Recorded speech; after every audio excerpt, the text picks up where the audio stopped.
बच्चों good morning. आज हम कक्षा 7 का पाठ 11 योगी श्री अरविंद पढ़ने वाले हैं। जैसा कि आप लोग देख रहे हैं कि ये किसी महान व्यक्ति के नाम से इस पाठ का नाम है, तो जाहिर सी बात है कि ये उस व्यक्ति का जीवन परिचय, मतलब ये पाठ एक जीवनी विधा में लिखा गया है। इसमें उनके जीवन परिचय, श्री अरविंद के जीवन से परिचय कराया गया है और योगी श्री अरविंद का जो राष्ट्र के प्रति योगदान है उसके बारे में बताया गया है। यह एक जीवनी विधा है और इसमें वाक्य संरचना और उपसर्ग आदि व्याकरणिक ज्ञान भी दिया गया है। तो आइए हम इसको पढ़ते हैं। योगी श्री अरविंद का जन्म 15 अगस्त 1872 को कोलकाता में हुआ था। कोलकाता जो उस समय कलकत्ता कहलाता था, आज कोलकाता कहलाता है। कब हुआ था? 1872 को, 15 अगस्त के दिन। जानते हैं आप लोग 15 अगस्त के दिन क्या हुआ था? शायद सब जानते होंगे, है ना। तो इनका जन्म 1872 को कोलकाता में हुआ था। इनके पिता श्री कृष्ण घनघोष व्यवसाय से डॉक्टर और पश्चिमी विचारधारा के व्यक्ति थे।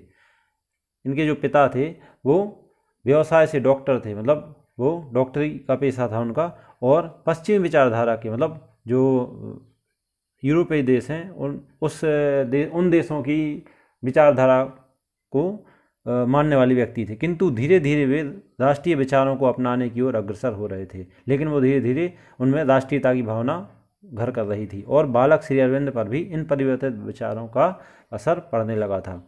और जो उनके साथ उनके रहने वाला उनका बालक है, जो कि हमारे नायक श्री अरविंद हैं, उस समय वो छोटे थे, तो उस बालक पर भी उनका उन विचारों का प्रभाव पड़ रहा था, राष्ट्रीयता के विचारों का।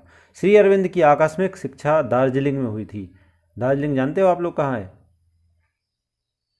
डॉक्टर कृष्णघन ने मात्र 7 वर्ष की आयु में ही उसे अंग्रेजी शिक्षा प्राप्त करने विलायत भेज दिया था। श्री अरविंद केवल 7 वर्ष की उम्र में विलायत चले गए थे, मतलब विदेश चले गए थे अंग्रेजी शिक्षा ग्रहण करने के लिए। लंदन और कैम्ब्रिज विश्वविद्यालय में अध्ययन करने के पश्चात 18 वर्ष की आयु में ये ICS की परीक्षा में बैठे और प्रथम श्रेणी में पास हुए।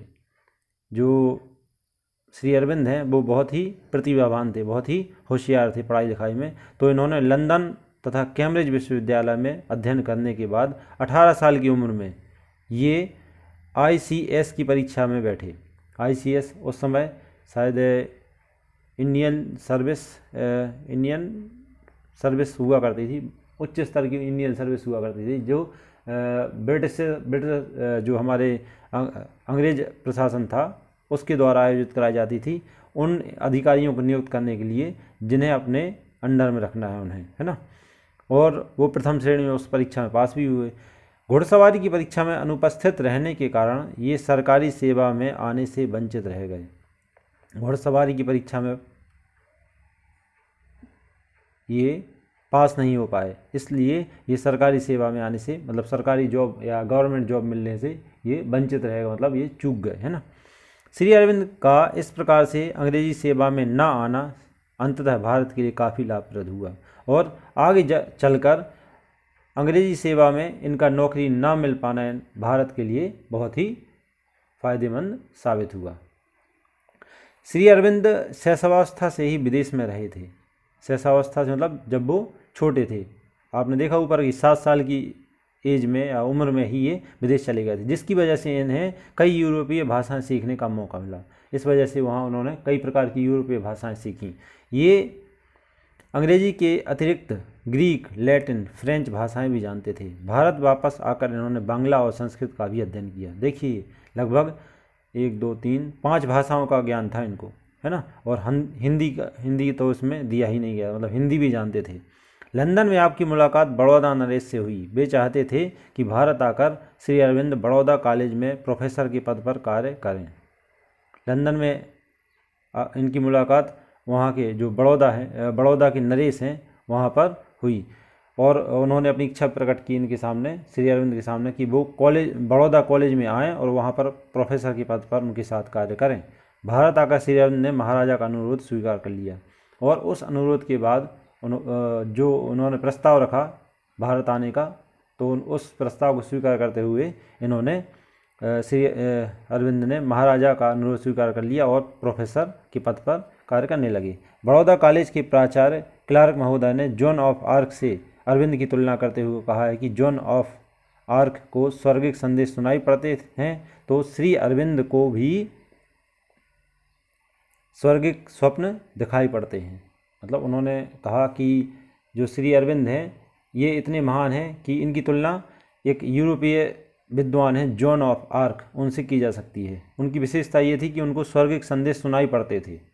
तो इन्होंने कहा, इन्होंने जब तुलना की अरविंद से, उस महान व्यक्ति से श्री अरविंद की, तो उन्होंने कहा कि श्री अरविंद को भी स्वर्गिक स्वप्न दिखाई पड़ते हैं। मतलब ये देख सकते हैं, ये इतने स्वप्न दृष्टा हैं और ये देख सकते हैं कि आने वाले समय में क्या होने वाला है।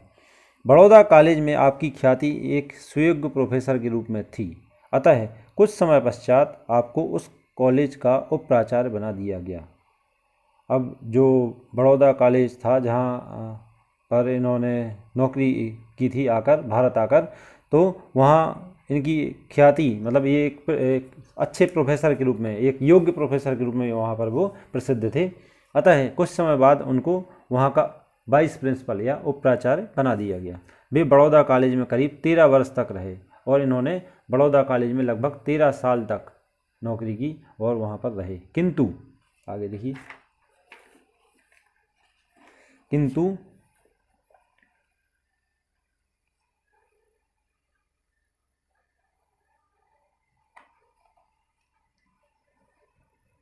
किंतु इस बीच उनके मानस में भारत को स्वाधीन देखने के विचार हिलोरें लेने लगे।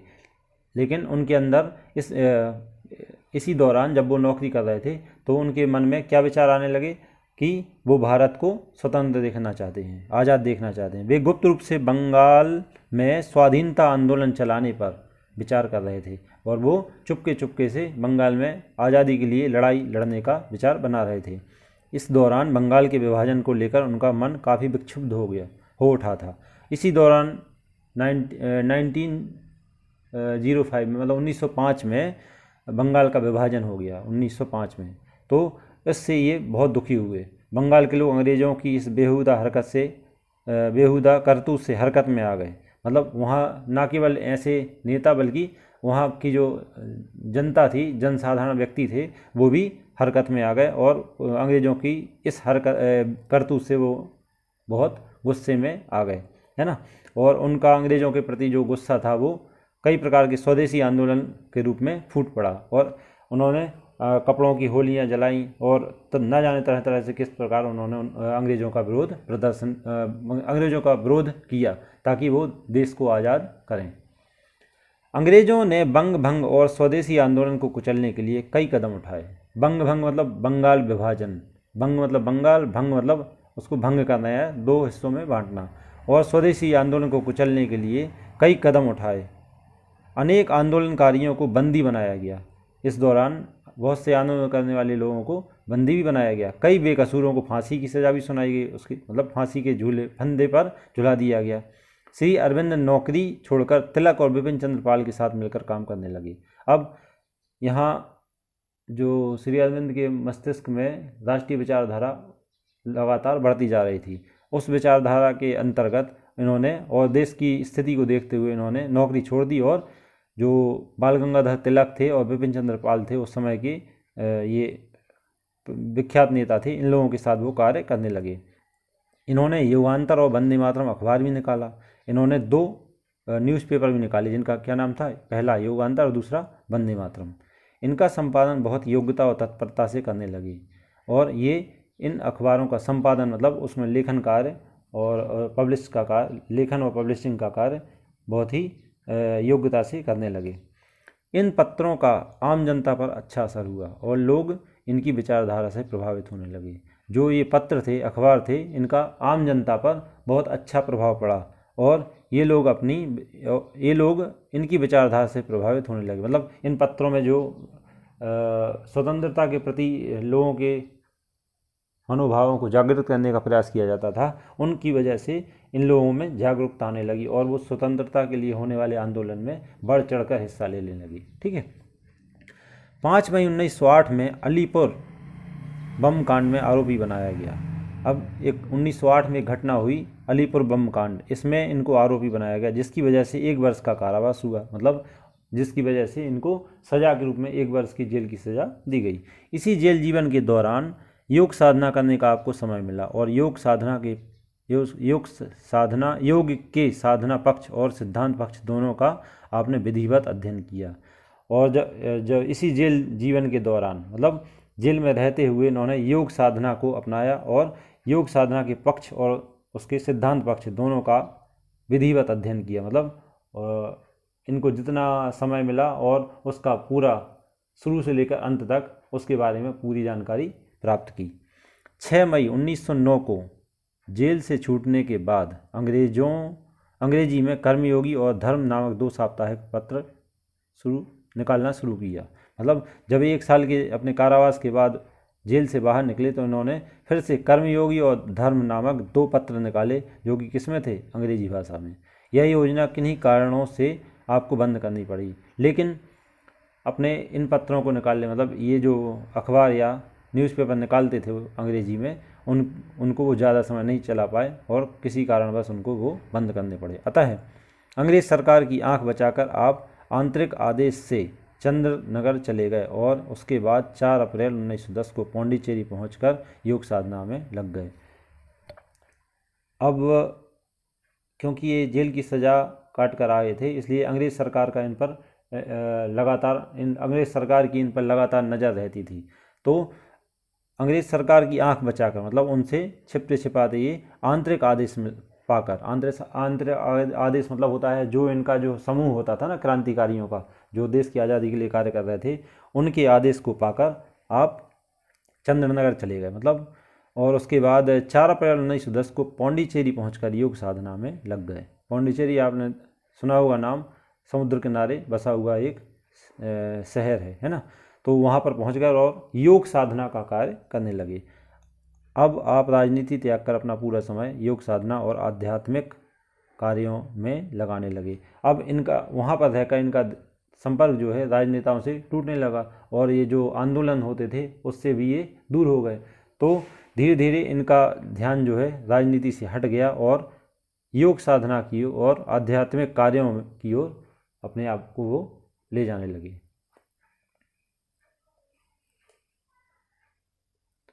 पौंडीचेरी का श्री अरविंद आश्रम अंतर्राष्ट्रीय योग साधना का केंद्र बन चुका है। अब जो है वो पौंडीचेरी जहाँ पर वो पहुँच गए थे योग साधना करने के लिए, आज के समय वो अंतर्राष्ट्रीय योग साधना का केंद्र बन चुका है। योग साधना क्या कहलाती है? जो योग जो कि भारत से ही उत्पन्न हुआ है, मतलब भारत में ही इसका जन्म हुआ है योग का, पुराने ऋषि मुनियों द्वारा। ठीक है, तो आज वो अंतर्राष्ट्रीय स्तर पर इतना ख्याति प्राप्त हो गया है, इतना प्रसिद्ध हो गया है कि लोग, विदेशों के लोग भी उसको अपनाने लगे हैं और उससे बहुत सारी बीमारियों से, बहुत सारी शारीरिक समस्याओं से निजात पाने लगे हैं। इस संस्था का प्रबंध आपके जीवन काल में आपकी फ्रांसीसी शिष्या मीरा किया करती थी। मतलब जो यहाँ का मैनेजमेंट था वो एक महिला के हाथ में था, जो फ्रांस की रहने वाली थी, जिसका नाम था मीरा, है ना। वो इनकी श्री अरविंद की शिष्या थी, है ना। और जो वो फ्रांस से यहाँ आ गई थी इनकी योग साधना से प्रभावित होकर, और वो यहाँ पर रहकर यहीं पर सेवा कार्य करने लगी।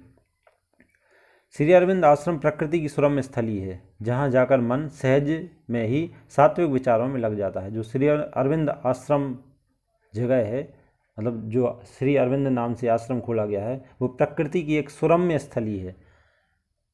प्रकृति की एक सुरम्य स्थली है। सुरम्य मतलब मोहक, जो मन को अच्छी लगने वाली, मनमोहक स्थली मतलब स्थान है, जहाँ जाकर मन सहज में ही सात्विक विचारों में लग जाता है। सात्विक विचारों में मतलब जो मनुष्य के अंदर विचार होते हैं, एक तामसिक विचार होता है, एक सात्विक विचार होता है। सात्विक विचार वो होता है जिसमें व्यक्ति ईश्वर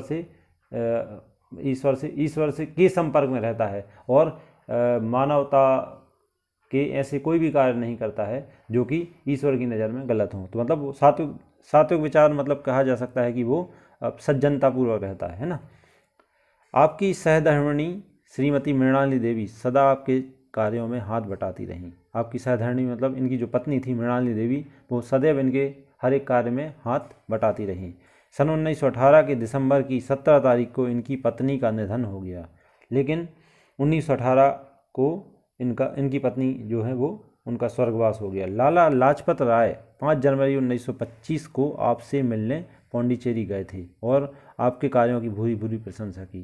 जो लाला लाजपत राय थे, प्रसिद्ध स्वतंत्रता संग्राम सेनानी थे, ये शायद इन्हीं के साथ कार्य भी करते रहे कुछ समय तक। तो ये 1925 में जब इनसे मिलने गए तो इनके कार्यों की भूरी भूरी प्रशंसा की। मतलब भूरी भूरी प्रशंसा एक मुहावरा है जिसका अर्थ होता है बढ़ चढ़कर प्रशंसा करना। 29 मई 1928 को कविवर रविंद्रनाथ ठाकुर भी आपसे मिलने गए। रविंद्रनाथ ठाकुर का नाम तो आप लोग जानते हो, जिन्होंने क्या लिखा है, जन गण मन। इनको नोबेल पुरस्कार भी मिला था 1905 में, ठीक है, सबसे पहला। तो ये इनसे मिलने गए और इनके आध्यात्मिक जीवन से बहुत प्रभावित हुए और उनसे मिलकर उनके आध्यात्मिक जीवन से बहुत प्रभावित हुए।